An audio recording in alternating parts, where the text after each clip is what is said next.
BNP লোকজন ঢুকছে ভিতরে, এখন আর বেরোয় নাই। তারপরে আসসালামু আলাইকুম। বাংলাদেশের প্রতিটি মানুষকে অন্তরের অন্তঃস্থল থেকে শুভেচ্ছা, ভালোবাসা, ধন্যবাদ, কৃতজ্ঞতা জানিয়ে শুরু করছি। আমি যে চিত্র বাংলাদেশের বিভিন্ন জায়গায়, বিভিন্ন কেন্দ্রে, বিভিন্ন জেলায় যে ছবি, যে তথ্য আমাদের কাছে এসেছে, শত শত হাজার হাজার মানুষ ভোট থেকে তারা ভোট কেন্দ্রে গিয়ে দাঁড়িয়ে আছে। 7:30টার আগের থেকে লম্বা লাইন প্রতিটা কেন্দ্রে। আপনাদের এই যে দায়িত্ববোধ, এই দায়িত্ববোধটা আর একটু কয়েক ঘন্টার জন্য আপনাদেরকে সময় বাড়াইতে হবে। আপনারা জুলাইতে এই দেশে জীবন দিয়েছেন, আপনার সন্তান আপনার নিজের চোখের সামনে মারা গিয়েছে, আপনার এই দেশের মানুষ দাঁড়িয়ে বলেছে যে আমার ভাইকে গুলি করার পরে আমি আমার ভাইয়ের লাশ না নিয়ে যাব না, আমার ভাইয়ের আহত রক্তাক্ত শরীর না নিয়ে আমি এখান থেকে যাব না। পুলিশের গুলির সামনে দাঁড়িয়ে আপনারা টেনে হেসে আপনার আহত ভাইকে নিয়ে এসেছেন। আপনারা সেই জাতি। আপনাদের প্রতিটা কেন্দ্রে আপনি যে ভোটটা দিয়েছেন সেই ভোটটা রক্ষা করার দায়িত্ব আপনার। আপনি সেই ভোট গণনা হবে, ভোট কেন্দ্র থেকে সেটার প্রকাশ হবে, ঘোষণা হবার পরে সেটা আপনারা রিটার্নিং অফিসারের কার্যালয়ে পাঠিয়ে দিবেন। আপনার কাজ নেই, আপনি তারপরে যায় নাক তেল দিয়ে তারপরে ঘুমায়েন। কিন্তু এই সময়টুকু আপনাদের আশপাশে যেখানে জামাত ইসলামের ভাইরা যেখানে এই ভোট কেন্দ্রে থাকবে তাদের পাশে থাকবেন, তাদেরকে আপনারা পাহারা দিয়ে তারপরে রাখবেন। তাদের উপরে যদি কেউ আক্রমণ করতে আসে, কোনো দল, কোনো সন্ত্রাসী গ্রুপ যদি তাদেরকে হামলা করতে আসে, আপনার দেয়া ভোটের বাক্স কেউ যদি ছিনিয়ে নিতে আসে, সেটা রক্ষা করার দায়িত্ব আপনার। আমরা কালকে থেকে আজকে পর্যন্ত সারা বাংলাদেশে বিভিন্ন জায়গায় আমরা দেখেছি যে তাদের যে হীন প্রচেষ্টা, তাদের যে ঘৃণ্য পরিকল্পনা, সেটা বাস্তবায়ন করার চেষ্টা করেছে বাংলাদেশের মানুষ, জামায়াত ইসলামী বাংলাদেশ এবং সবশেষ সেনাবাহিনীর কথা না বললেই না। তারা এগুলো রুখে দিয়েছে। সেনাবাহিনীর একটা অংশ গতকালকেও চেষ্টা করেছে যে নীলফামারীর যে ঘটনাটা, জামায়াতের আমির তাকে বিমানবন্দরে সে আসছিল, সে বিমানবন্দরে তো সে কারোর কাছে টাকা বিলি করে নাই, সেখানে তো সে ভোট কিনতে যায় নাই, তার বাড়ি নীলফামারী, সে এখানে বিমানবন্দর থেকে তার 50 লাখ টাকাকে বানানো হয়েছে বিপুল পরিমাণ অর্থ। বাংলাদেশে 50 লাখ টাকা এখন কোনো বিপুল পরিমাণ অর্থ না। এটা হচ্ছে 1 নাম্বার কথা। 2 নাম্বার, সে কোনো জায়গায় ভোট কিনতে যায় নাই। 3 নাম্বার হলো তারে এই জায়গাতে যে আপনি আটক করলেন, এই একই ধরনের ঘটনা, এর চাইতে বেশি পরিমাণের টাকা শহীদউদ্দিন চৌধুরী অ্যানির লোকের কাছে পাওয়া গিয়েছে এবং সেটা টাকা দিচ্ছিল মানুষকে, ভোটের মাঠে পাওয়া গিয়েছে। সেই টাকাটা পেয়ে তাকে সাথে সাথে ছেড়ে দেওয়া হয়েছে। বিভিন্ন টেলিভিশনে তাদের দলের লোকজন দিয়ে থ্রেট করা হয়েছে এই নিউজ তাড়াতাড়ি সরাইতে। যমুনা টেলিভিশন, তাদেরকে হুমকি দেওয়া হয়েছে, হুমকি দিয়ে তারপরে বলা হয়েছে নিউজ সরাইতে। তারা বলেছে 80 লাখ টাকা পাওয়া গিয়েছে, সেই টাকা কিছুক্ষণ পরে 15 লাখ টাকা হিসেবে তারা আবার নিউজ করেছে। এভাবে দুইটা ঘটনাকে দুইভাবে উপস্থাপন করা হয়েছে।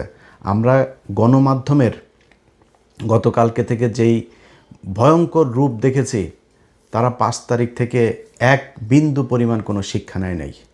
গণমাধ্যমের যারা আছেন, যেসব সাংবাদিকরা এখনও পর্যন্ত এইসব অসভ্য কার্যক্রম চালিয়ে যাচ্ছেন, আপনাদের কাছে অনুরোধ থাকবে, মনে করার কোনো কারণ নাই যে আপনি একটা নিউজ করবেন আর সেটা বাংলাদেশের সব মানুষ হুমড়ি খেয়ে পড়বে আপনার কথা বিশ্বাস করে, তারপর যা ধানের শীষে ভোট দিয়ে আসবে। সেদিন বাংলাদেশের বহু আগে ইলিয়াস পিনাকিরা উঠিয়ে দিয়েছে। আপনাদের চাইতে বহু বড় প্রভাবশালী, প্রতাপশালী, ক্ষমতা সম্পন্ন এক ফেরাউন এই দেশে ক্ষমতায় ছিল।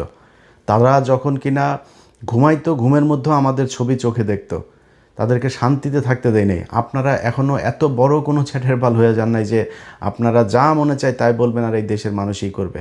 আমি ইলিয়াস, আজ থেকে সেই 2014 সালের ইলেকশনে আমার অবস্থান যেভাবে এই দেশের নির্যাতিত, নিপীড়িত মানুষের পক্ষে ছিল, আজকেও সেখানে আছে, সারা জীবন সেখানে থাকবে।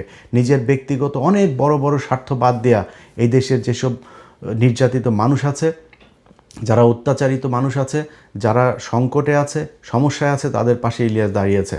বহু ক্ষমতাশালী লোকজনের সাথে সম্পর্ক নষ্ট করেছে, খুব অসহায় নির্যাতিত মানুষের জন্য, তাদের জন্য কথা বলতে গিয়ে, তার অধিকার আদায় করতে যায় বহু প্রতাপশালীদের সাথে সম্পর্ক নষ্ট হয়েছে।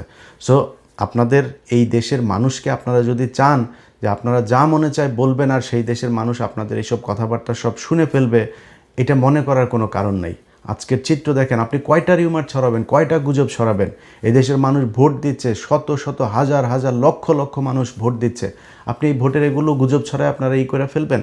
অতএব সাবধান করে দিচ্ছি ভাই, এই নির্বাচনকে ঘিরে যদি মনে করে থাকেন বিশেষ কোনো দলকে আপনাদের ক্ষমতায়, কালকে থেকে যে নিউজ আপনারা করেছেন, বিশেষ করে ৭১ টিভি মানুষ হয় না এখনও পর্যন্ত। এইখানে এক দলের দালালরা বের হয়ে আরেক দল আছে, তারা এসে RTV, এরা এসে নিউজ করছে। দ্বার প্রান্তে তারেক রহমান প্রধানমন্ত্রী আবার গণভবনের দরজার মধ্যে যা দাঁড়ায় আছে। আরে বাবা রে বাবা, মানে অবস্থা করুণ অবস্থা। তারা প্রধানমন্ত্রী না পারে বানায় দেয়, পত্রিকা অফিসে যদি সেই ক্ষমতা থাকতো কালকে বসায় দেয়, আজকে নির্বাচন হইতে দিত না। এরকম পরিস্থিতি এটা করেছে এই দেশের গণমাধ্যম। তাদের এই ভয়ঙ্কর রূপ কালকে থেকে দেখছি। আজকে আশা করি এই মানুষের, আপনাদের লোকজন তো বাইরে আছে, মাঠে দেখছে কেন্দ্রগুলোর অবস্থা, আমরাও দেখছি। অতএব এদেরকে একটু বোঝার চেষ্টা করেন, এদের চোখের ভাষা দেখার চেষ্টা করেন, কি বলতে চায় এরা, কি বুঝাইতে চায়, কে কাকে ভোট দিবে, কারা ক্ষমতায় আসবে, এখনও সময় আছে কিছুক্ষণের জন্য। সো খুব সাবধানে আপনাদেরকে কাজ করতে হবে। সেনাবাহিনী সেই নীলফামারীতে যেই ঘটনাগুলো হয়েছে সেখানেও DGFIর ৩-৪ জন অফিসার জড়িত, কিন্তু এই সেনাবাহিনীর কিছু অংশ তারা এখনও চেয়েছে যে কোনোভাবে হচ্ছে বিএনপিকে ক্ষমতায় এনে তারপরে ১.৫ বছরের মাথায় শেখ হাসিনাকে ক্ষমতায় আনতে, এই দেশের রাজনীতিতে নিয়ে আসতে হবে। এই অবস্থায় এই দেশে চলবে না। আপনারা হাসিনাকে আর আওয়ামী লীগকে, ইন্ডিয়াকে যে যত আনতে চাবেন সে তত সমস্যায় পড়বেন। তার বিরুদ্ধে আজকে আমি পিনাকি, আমরা কেন আজকে আপনাদের বিরুদ্ধে থাকব?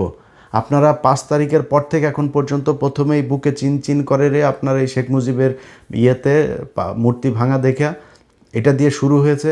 তারপরে আপনারা আওয়ামী লীগের প্রতি প্রেম, আওয়ামী লীগের এই দৃশ্য দেখে আপনাদের খুব খারাপ লেগেছে। তারপরে আওয়ামী লীগকে এই দেশে রাজনীতি করতে দিবেন, সব মামলা তুলে নেবেন, আওয়ামী লীগ বিএনপি ভাই ভাই, এগুলো বহু শয়তানি। 2 দিন আগে তারেক রহমানের মতো মানুষ বলে শেখ হাসিনার সন্তানেরা, পরিবারের লোকজনেরা যদি চায় তাহলে রাজনীতিতে আসতে পারেন। আপনি কে ভাই? আপনি আওয়ামী লীগকে রাজনীতি করতে দেওয়ার কে? আপনি এখন প্রধানমন্ত্রী হয়েছেন, আপনি এই যে ঘোষণাটা দিলেন, এই ঘোষণা দিয়ে আপনার অর্ধেক ভোট নষ্ট করেছেন। আপনারা মনে করেন যে আওয়ামী লীগের ভোট নিয়ে, বাংলাদেশে আওয়ামী লীগের ভোট নাই ভাই। কয় পার্সেন্ট নেবেন? 5%, 10%? ভোট দিতে যাবে না অর্ধেক। যেগুলি যাবে তাদের উপরে আপনারা যে নির্যাতন করেছেন এই গেল 1.5 বছরে, এই মামলা বাণিজ্যের নামে, এগুলো আওয়ামী লীগের লোকজন ভুলে গিয়েছে। তারা আপনারা ভোট দিবে যায়, আপনার দলের হয়ে মিছিল করবে, আপনার সাথে মিটিং করবে, যায় যদি ভোট দিতে যায় দাঁড়িপাল্লায় ভোট দিয়ে আসবে। গ্যারান্টি দিলাম আপনারে, ইনশাল্লাহ আজকে নির্বাচনের পরে এটা রেজাল্ট পাবেন। বহু গবেষক, বহু ভবিষ্যৎবাণী, গোয়েন্দা টোয়েন্দা, অনেক কিছু, ঢাকা বিশ্ববিদ্যালয়ের ডাকসুর কথা মনে আছে না? মনে আছে? নাকে খত দিয়া তারপরে কথা বলতে হবে। তোরা আবার ফের এখন এসে অনেক এরা ভবিষ্যৎবাণী দেওয়া শুরু করছে।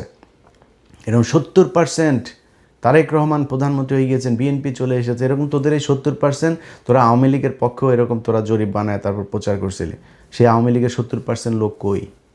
21 কোটি 22 কোটি মানুষের দেশে 5% মানুষ যদি রাস্তায় নেমে আসতো হাসিনার জন্য, আজকে হাসিনারে যাইতে হইতো না। তারা কোথায়?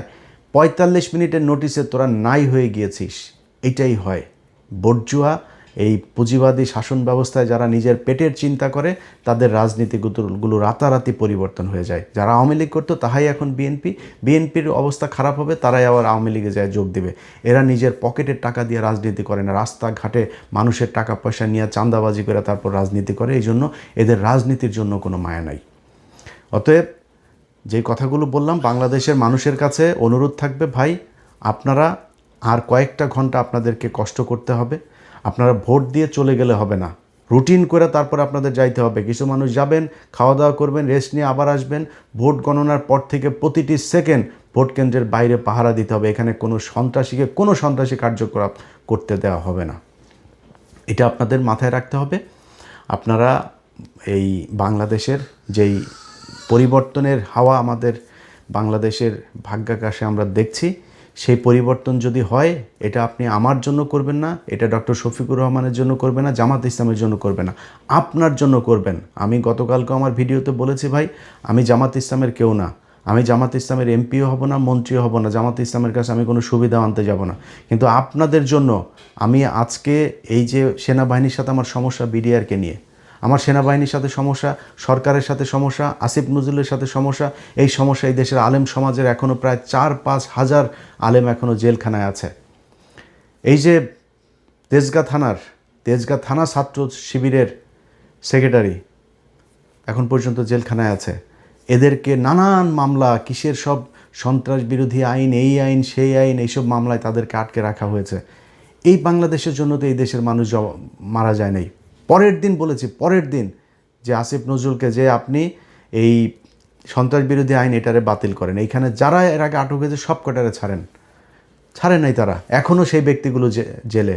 আপনাদেরকে আল্লাহ মানে এই যে আজাব আল্লাহ আমার মনে হয় না জীবনে কোনো দিন মাফ করবে। তাদের কারণে আপনারা আজকে চেয়ারে বসে আছেন, অথচ সেই মানুষগুলো এখনও জেলখানায় আছে। বিডিআরের পরিবারগুলো বিশ্বাস না হলে যান জেলখানায় যান। আমি তাদের ভিডিও দেখেছি, ছবি দেখেছি, আমার কাছে তার পরিবারের লোকজনেরা পাঠিয়েছে। প্রতিটা মানুষের কোমরে, এই রানে, পায়ে, নিচে সবার ড্রিল মেশিন দিয়ে আপনার ফুটো করা হয়েছে, পেটানো হয়েছে, প্লাস দিয়ে নখ উপড়ে ফেলা হয়েছে। যান, প্রতিটা মানুষের শরীরে সে আঘাতের চিহ্ন আছে। আপনারা তাদের পাশে দাঁড়ান নাই, তাদের জন্য কিছু করেন নাই। তো ভাই, আপনাদের আল্লাহ আরেকটা সুযোগ দিয়েছে, এই অধিকার আপনাদেরকে আদায় করতে হবে। আমি জামাত ইসলামের কেউ না, কিন্তু এইটুক কথা বলছি যে গতকালকের মতোই বলতে চাই যে আপনি আপনার যে ট্রিটমেন্ট আপনি বাংলাদেশের সরকারের টাকায় ট্রিটমেন্ট পাবেন। যেই ব্যক্তিরা কিছু হইলেই, পাতলা পায়খানা হইলেও থাইল্যান্ড, ব্যাংককে, সিঙ্গাপুরে যায় তারপরে ট্রিটমেন্ট নেয়, তাদেরকে সেখানে যাইতে দেওয়া হবে না। তাদের সেই ট্রিটমেন্ট বাংলাদেশে করতে হবে এবং জামাত ইসলামকে বাধ্য করা হবে সেই আইন করার জন্য যে এই দেশের সরকার আপনাদের কাছে 1 বছর হোক, 2 বছর হোক কিংবা 3 বছর হোক, ক্ষমতা থেকে যাওয়ার 6 মাস আগে হইলেও তাদেরকে এইটা মানে প্রতিষ্ঠিত করে দিয়ে যাইতে হবে, প্রমাণ করে দিয়ে যাইতে হবে যে এই দেশে এখন এই মুহূর্তে সব ধরনের ট্রিটমেন্ট নেওয়া সম্ভব। এবং কেউ যদি কোনোদিন সংসদ সদস্য হইতে যায়, তাকে নির্বাচন কমিশনের এই মানে এই আইনের ভেতরেই আপনার নিয়ে আসতে হবে যে এই দেশে যে সংসদ সদস্য হবে সে বিদেশে যাইতে পারবে না ট্রিটমেন্টের জন্য। যদি যাইতে চান, আপনি যদি যান, তাহলে এই দেশে যত সাধারণ মানুষ আছে, একদম প্রত্যন্ত গ্রামের একজন মানুষ, তাকেও ট্রিটমেন্টের ব্যবস্থা করতে হবে সরকারিভাবে। যদি আপনার কোনো ট্রিটমেন্ট এমন থাকে যেটা এই দেশে হয় না, তাহলে ওই মানুষটারও এই ট্রিটমেন্ট পাওয়ার সুযোগ এবং তার সেই অধিকার আছে, সেই অধিকার বাস্তবায়ন করতে হবে। আপনি একটা অফিসে যাবেন, আপনি ঘুষ দিবেন না। আপনার যে অধিকার, সেই অধিকার ঘুষ ছাড়া করতে হবে। সরকার সেটা বুঝবে, ওই অফিসারকে কত টাকা বেতন বাড়াইতে হবে, কী করতে হবে, এটা তাদের ব্যাপার। আপনি করবেন সেটা।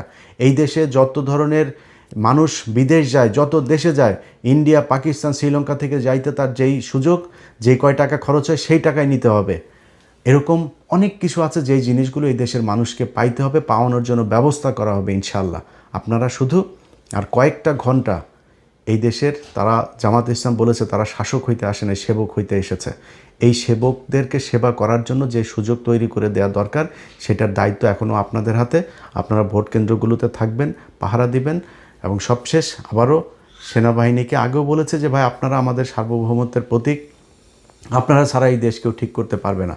আপনারা যেভাবে দায়িত্ব পালন করছেন, আমার বিশ্বাস আপনাদের হারানো যে ঐতিহ্য, যে কালিমা আপনাদের শরীরে লেগেছে, সেটা সরিয়ে আপনারা আবার ফের এই ভোটের মাধ্যমে মানুষের অন্তরে জায়গা করে নেবেন। সেই প্রত্যাশা থাকলো। দেশবাসীকে বিজয়ের ঠিক দ্বার প্রান্তে সবাইকে অভিনন্দন জানিয়ে শেষ করছি।